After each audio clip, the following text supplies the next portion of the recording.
fictional friends, and welcome to another episode of Fully Booked. I'm Meaghan. And I'm Shirin. And we are still here in rom-com month. Are we excited? We should be. We love rom-coms. I know, they're we do. easy, they're airy, easy breezy, beautiful rom-com. Rom-com. That just went off on its own tangent. I don't know what you were doing with that. Anyway. I don't know. I was like stuck on... Anyway, it doesn't matter. I digress. Oh boy. This is like an afternoon recording and it shows. Anyway. It's been a big week, okay? Yeah. We're both a little tired. But we figured that we would continue our discussions this month in talking about probably the number one place that people go for recommendations these days, which is TikTok. Okay. I thought you were going to say the internet. I mean, ooh, the internet. No, the number one place on the internet, I should say, where people go for recommendations, which is TikTok. It's TikTok, guys. It's BookTok. It's BookTok. Yeah. If you haven't seen any like videos or anything from BookTok, search anywhere. Search BookTok. Or hashtag BookTok and hashtag BookTok, whatever subgenre it is that you would like to look for, and you will have a plethora of videos to choose from in order to get all of those recommendations. So we're going to talk about that a little bit, sort of the resurgence of, you know, like the rom-com space and rom-coms as a little more mainstream, I think, thanks to social media and places like TikTok. Yeah. And kind of what that means for the future, possibly as well. But before we get started, Shirin, what's on your nightstand? Well, I'm almost through It Happened One Summer, which is very rom-com-y, great for the month, enjoying it. I guarantee that's on a lot of people's fucking TikTok enjoying lists. it profoundly. Go pick it up. It's fun. Easy to read. Yeah. And then I think next I'm kind of debating between reading my first ever Emily Henry book or picking up another trusty Nicholas Sparks book. I really struggle to understand how this falls into the trusty sphere for you. Well, because it's... Okay, right. If anybody's been listening to this podcast, you know that I had, you know, a bit of a reader's block because I had 3 books on the go and I felt really guilty just leaving 2 of them behind.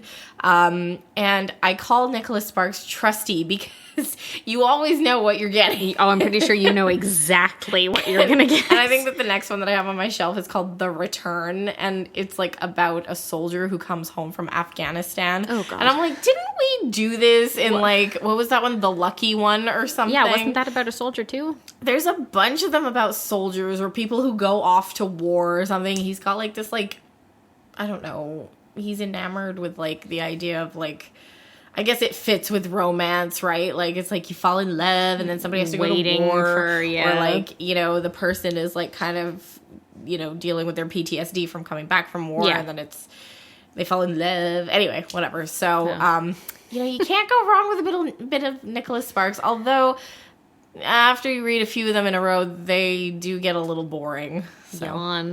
Yeah, Meaghan can't do it at all. No, I refuse. I try and fit in at least one a year. I've already read one this summer. The Wish. You know what? I've watched several movies, and that's enough for me.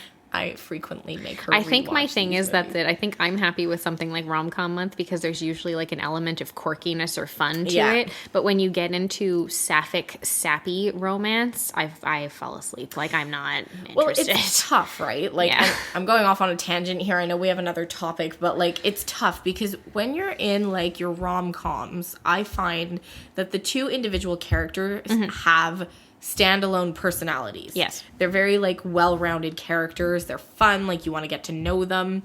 Whereas when you get into the sappy romance, especially Nicholas Sparks, the characters are not well-rounded on their own. They kind of...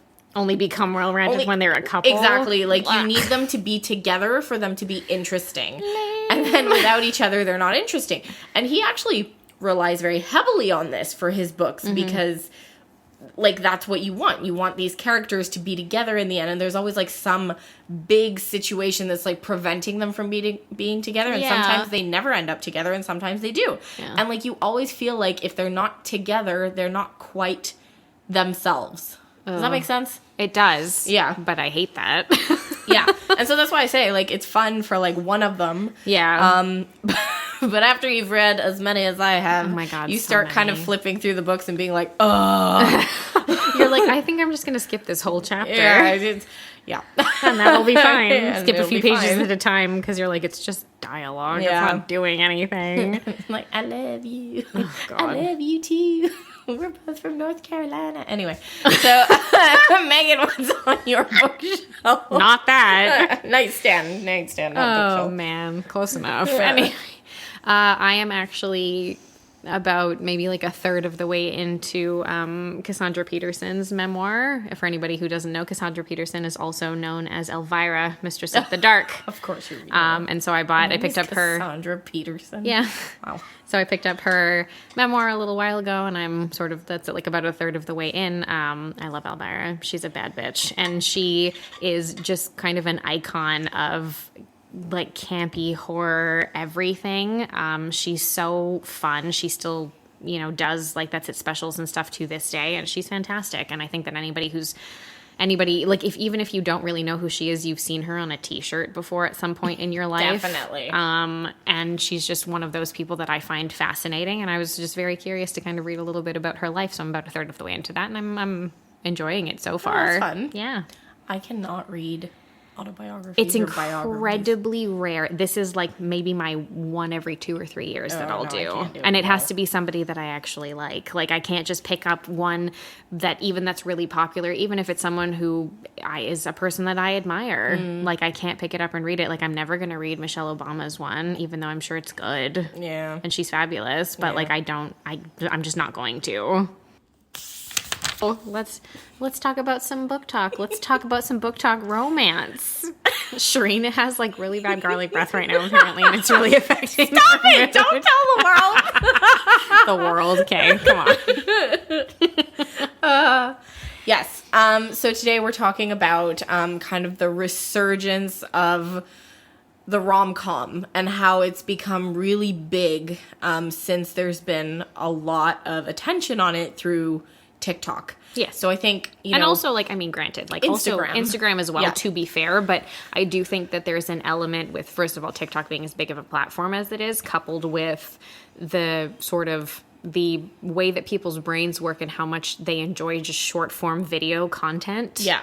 And before Reels were a thing on Instagram, it would mostly be you'd have to read the whole caption and stuff. And unless you're a person like myself who's like, oh, I'd like to know what this book is about, so I will read the whole description and understand it. A lot of people don't want to do that. No, it's easier to have like passive delivery of information. Yeah, where somebody does like a little voiceover where they're explaining to you what the story's about, right? Totally understandable. Mm-hmm.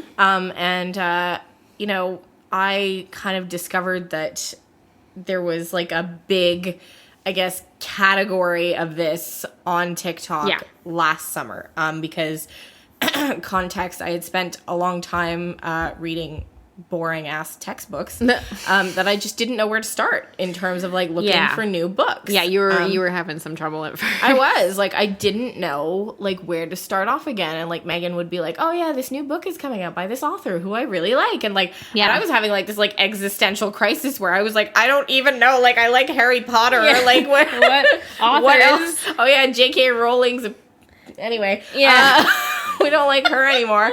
So, like, I was having, like, this whole, like, crisis on how do I figure out what I want to read next. And it was last summer, so summertime was great for rom-coms. And I think that's when a lot of people are probably going to do those types of, like, make those sorts of recommendations as well, is at that time of the year. So, for sure. You stumbled upon it at a good time. I did. And it was funny because our big, like, book monolith that we have here in Canada, Indigo. Yes. They, so just whatever, we have like our one company basically. It's like, it's books. Kind of like, okay, there are independent bookstores everywhere. Obviously we have them here as well, but it's sort of like, it's like our equivalent of Barnes & Noble, basically. Yeah.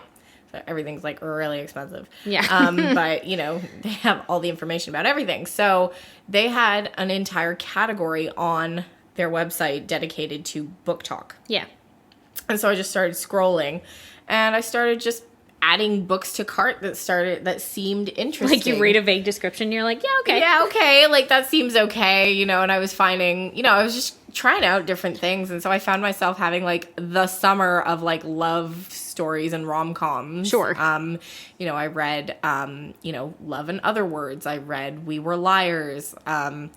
Allie Hazelwood, that yes, the love hypothesis. Yes. I've read a whole bunch of them. I went through, and obviously Colleen Hoover, It Ends With Us, Verity, It Starts With Us. I read all these. So it was just interesting to see, like, what is popular, what are people reading, and what is generating the most buzz. And now I find that when I walk into bookstores, there's entire tables dedicated to BookTok. Oh, yeah. And it's like, okay, like, what's everyone reading? And it's not even just one aspect of BookTok. It's like, oh, here's all the, like, general, like, the biggest BookTok recommendations. And then there's another table that's like, here are spicy BookTok recommendations. Spicy BookTok where you're recommendations, like, wow. And you're like, oh, okay. It's interesting because it's bringing romance in general, but like rom-coms and stuff, it's really bringing them out of their shell a little bit to an extent. There was definitely a time where it was like reading romance, you were like, oh my god, you're ridiculous. Yeah. Because it also used to be what existed in that sphere were like Harlequin romances. Oh, definitely. So, it was sort of like your mom would be reading a Nora Roberts book and that's what you knew and that's all you were aware that romance was, but it's really developed in a completely different way, I'd say, in the last like decade or so. And I have to say that, like, I appreciate the direction that we're going in here because it feels like our, like, main characters, which typically are a woman. Yeah. They're, like, strong, they're independent, like, and I'm generalizing here. You obviously have the ones where you're like, okay, this is not really working for me. Yeah, you read it and you're like, oh, I hate that. I hate that. But it just feels like we're kind of going more towards, like, we want her to stand on her own. Yes. And he comes and compliments her. Which I appreciate because, look back like a decade ago and we had all of our like supernatural romance that was really popular. And that's where it's like, I can change him. Yeah. Like that whole trope. We still get that. Super toxic. And we still get it a lot. But I like to think that the books that are generating a lot of buzz are the ones that are, seeming to be your lead, who generally that's it, is your female identifying person, is a fully formed human being. They're not with like interests and a career. I am not incomplete, and because I haven't met the love of my life type of thing yet. Where you're like, ugh, God, just barf. Get out of here. And so yes, in a lot of ways, Stephanie Meyer set us back several years with all of E.L. James. With all of the Twilight stuff. Well, E.L. James, I think, is a direct byproduct of Twilight. Of Twilight being what it was. Lead back to Twilight. I need to write. Can we make a jingle? We should write something. We need a jingle for this every time we need to bring that in. Yeah, I'm going to intersperse it into episodes as we go. It does come up a lot. It does. It does. I feel like we never stop talking about it. Sorry, guys. Sorry about that.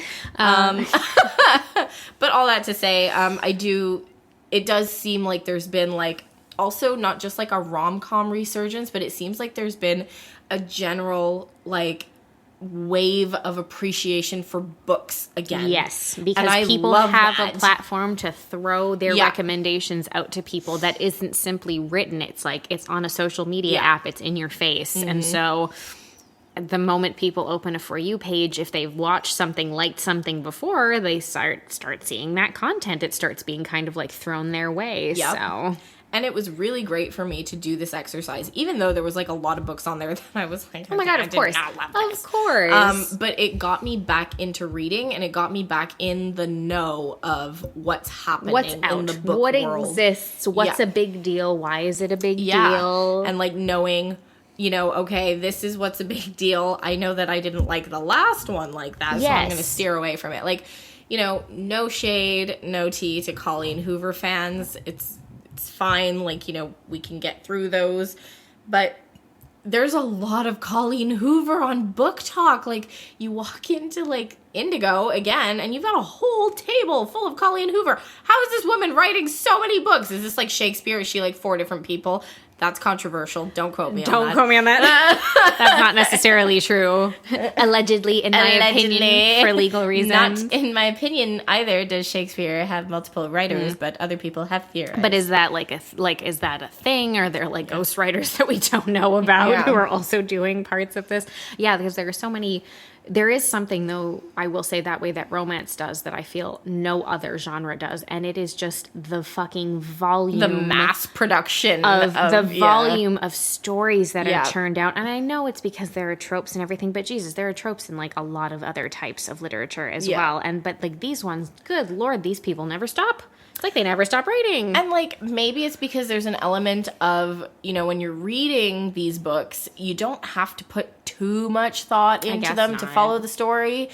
So it might be easier to... no, I'm not even going to say that. I've never written a book, but I'm not even going to pretend that it's easy to write a book. But maybe, you know, because of that, like... there's more opportunity to come up with more stories, you know? Yeah, there might be something there as well. That's something to that. I don't know. I guess I'd be really curious. I'd have to do a little bit of research, but I'd be really curious to speak to some, like, romance authors and, you know, maybe get their take on that, just how it's a genre that has so much production that goes out and people are writing at the very least one book a year. But in a lot of cases, I've noticed a lot of them it's 2, 3. Yeah. It's incredible, ridiculous. I'm like, my God, this is like... if Stephen King wrote romance. Well, so there's a scary lamp, you know. Like, but I love it. I love it. I'm going to read it anyway. And that also, I think, is something maybe that might be happening with these BookTok books that are, like, being, like, overly churned. Like, again, Ali Hazelwood is bringing out a lot. So are people reading these stories because they're coming from authors that they've, you know, had a good experience with, that they've so enjoyed. Like, oh yeah, I'll just pick it up anyway because it's this author. I think in a lot of cases that might be it. There are these hype trains that are created, which I fully believe is what happened with, like, It Ends With Us. Yeah. Talk about a hype train. Oh my God. I think they're back on track for filming that. Are they? I think so. Oh, I don't know. Now that I've actually finished watching Jane the Virgin, I don't think they can be. All the productions are shut down. I mean, not that, because it said that it was paused indefinitely for a while there. Yeah, but the SAG-AFTRA strike will have created, I don't know if that might not still be happening by the time you guys are hearing this episode, but at the time that we're recording, the SAG-AFTRA strike is in full swing and all productions are shut down indefinitely. And maybe I, like, read the wrong thing. Maybe. I don't know. It doesn't matter. It doesn't matter. Anyway. That's generated a lot of like, talk about God, a book that just, like, blew off the fucking top of BookTok. My goodness. I don't think there was anywhere that I went that it wasn't on a list in a recommendation of some sort from someone. And if you're wondering which one we're talking about, it's got big purple writing on it with, like, a beige background. Yeah, like flower petals. Flower petals. Like, you've seen it. Yeah, even if you've never picked it up and you don't know what it's about, you've definitely seen that cover sitting in a store somewhere, because it's not possible to not have seen it. So look, 2 weeks ago it sets a winter release. Well, that's not going to happen anymore. Oh yeah, I know. Like, anyway, yeah, but there's been. It was, like, universally loved, that book. And then since they decided that they were going to turn it into a movie, there's been so much controversy. It's so interesting to me how when something, romance property, is just its own thing as a book, people are like, so good, so good, so good. But then when it comes to a film adaptation, this happened with 50 Shades of Grey as well, all of a sudden then the controversy comes to light of, like, oh, this is promoting, like, very toxic tropes in romance and with relationships, and should we be putting this out there? And it's because at the end of the day, we all know that a lot more people watch movies than read books. And at the same time, of course, because of this, these tropes are put out to, like, a much more mass audience. And so that's when the Puritans get concerned. Well, there's also, like, the big, like, hullabaloo around casting choices, right? Every time they decide to make one of these books into a movie, because everybody's got a different opinion on what... Of course they do, and I get it. Like, and it will be the same, but you get it so much more with romance. Yeah, it's really intense. But it's because the only, like, plot point is the people. Yes, it's like the two people. So if they're not perfect, and they never will be for anybody, and they won't for be everybody. because beauty is subjective to people, and so whoever, like, I might find attractive, you might not find attractive, et cetera, et cetera. So of course people will be cast in the film, and I might think that this person who's been cast is very attractive, but a lot of other people will not, or vice versa. Fits the description. Like, you know, a lot of the time I find in rom-coms, I don't know if you found this, the description of the characters is very high level, like their appearance. It's true. So you do tend to get a really good idea of what they're supposed to look like. Yeah, like, so it's like fit what you want in that person. Whereas in a lot of other types of stories, like, you know, I'm just thinking like mysteries off the top of my head. People aren't normally described to a T. You just have like a vague idea of what they look like, and you can form your own opinion based on that. Yeah, exactly. It's always an interesting thing to think about how, like, it's like because books are behind closed doors and it's quiet. And I don't know if you've read this book or not, but as soon as there's a movie coming out, like, oh my God, it's the end of the world. And I'm like, listen, all these people read this fucking thing. That's why the movie's being made. Right. But the people who are, okay, take 50 Shades of Grey, for example. The people who are like creating all the concern about it are the ones who wouldn't have read the book in the first place. They're like, a book is a book. Like, it can't create issues. I wonder about that, though. I wonder about that. Yeah. I think, considering how many people read those novels, I'm really wondering if some of them didn't, like, you know, like some of the critics and stuff weren't, like, secretly reading that shit at home and then being like, oh, no, terrible, you can't make a movie about that. Oh, no, you can't let everybody know what I've been reading. I would be so curious to, you know, I would have been really curious at the time to have taken a look through some bookshelves of, you know, pretty intense, like, religious folk and just seen if it happens to have been there as well. It was just that series was an interesting phenomenon because just the way that it took over things where, you know, like, you'd be basically like on a subway and the like little woman with gray hair next to you would be reading this book and you'd be like, do you know what this is about? Oh, she definitely did. I know. And she wasn't even shy about it. Like, I had women like much older than me at the time coming up to me explaining what this book was about and being like, oh yeah, but you know, like normally he's like the dominant, but like he's gonna be the submissive. And I'm like, why are we having this conversation in broad daylight? I don't even know you. I think that unfortunately, I think that those books really told people what they thought S&M was, but I think we all know that it's not like that at all. Yeah. Anyway, we're digressing, but so much.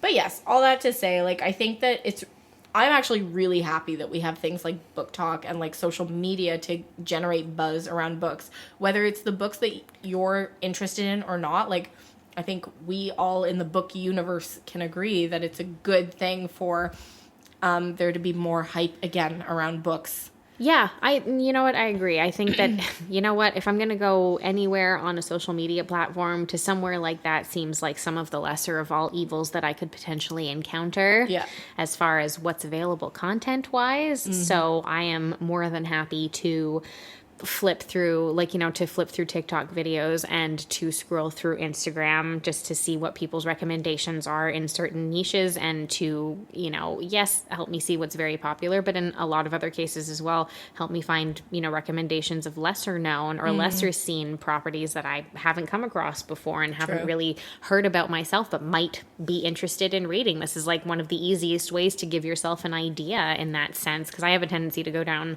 rabbit holes with those where I'll take something in like a particular genre and then sort of play like the little family tree kind of like, oh, well, what else, like what's recommended based on this, and then what's that one about, and then kind of take things from there. And that's a way that I find that I've discovered a whole bunch of stories that I've really enjoyed. So yeah, that's like my next phase of getting into. You've gotten into this whole thing now, and now you can take it and be like, what else? Like, okay, I know I don't like this. Now let's see what this author wrote that I really enjoyed. Exactly. Like a lot of ways to look into that. Also, like, side note, Shirin's terrible with social media stuff. She doesn't have anything except Facebook. Oh yes, I speak as if I have TikTok. So I do. She doesn't have TikTok or Instagram, and she also doesn't have a Goodreads account. So it's really hard to find other recommendations for other books when you're like, I don't know, I haven't put myself on any of those things. Because I would waste my entire existence on it. Like, I just like go and like read articles of like, here are like the top 10 like recommendations on BookTok right now. Or like I go on like websites and they're like, oh yeah, this is what's trending on BookTok, and I'm like, cool. Great. I'll go and read the summaries of those. Yeah. I'm sorry. Like, I know social media is amazing, but I know myself and I will just get like sucked down. It's also a dark cesspool of depravity that no one should ever want to be a part of. What I don't really want to get there's quite the double-edged sword there. Yeah. So I thought I was being like hipster by not being on social media, and now I realize that I miss out on quite a lot of things. Yeah. Just go on Goodreads. Yeah, I think that would be the easiest thing for you to do. Anyway, what do you guys think of, I guess, like BookTok as a whole, recommendations for rom-coms? Do we think that rom-coms now are becoming less quote-unquote taboo, or that romance is becoming less taboo because everybody's putting it out as recommendations through their social media platforms? So now it's like people are like, oh, this isn't something I need to read behind closed doors anymore. I can just read that book and tell people that I'm reading it, and it's not a big deal. Book freedom. Free the book. I mean, I agree. Read whatever you like to read, just read it. It doesn't matter. Yeah. It's fine. Whatever you're If you like Nicholas Sparks, you go ahead and you read Nicholas Sparks. Exactly. It doesn't mean everyone has to like it. I don't like them, but I don't care if other people are reading them. I read them. There you go. So you guys can let us know about that over on Instagram at fullybookedca, and you can also check out our Facebook group at facebook.com/groups/bookWasWayBetter, and check us out over on Threads also at fullybookedca. And if you guys are still listening, which I hope you are, feel free to leave us a 5-star rating and review wherever you're listening, because it really helps us get the episodes out in front of more people. But until next week, guys, keep on reading. Thanks, everyone.